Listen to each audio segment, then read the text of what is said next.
Tiniyak naman ho ni Commission on Elections or COMELEC Chairman George Erwin Garcia, hindi panghihimasukan ang presensya ng hindi paghihimasukan ang presensya ng mga international observer sa gagawing eleksyon sa bansa bukas, araw ng Lunes.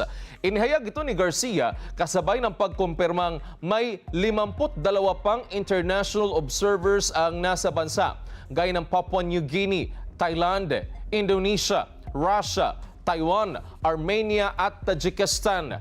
Aniya, ang 52 international observers ay COMELEC-sponsored para maipakita sa kanila na bukas at transparent ang eleksyon sa bansa. Ayon pa kay Garcia, nangangahulugan nito na walang itinatago ang bansa sa ating eleksyon. Nilinaw rin ng COMELEC na hindi papayagang makapasok ang mga foreign observers sa polling precincts sa araw mismo ng eleksyon. Nitong Biyernes lang, malugod na tinanggap ng COMELEC ang mga observer mula naman sa US Republican Party. Ang 60 observer ay ipadadala sa iba't ibang bahagi ng bansa para mag-obserba sa eleksyon. Mayo 7 nang ipadala naman ng European Union ang nasa 104 na short-term observers para sa May 12 elections.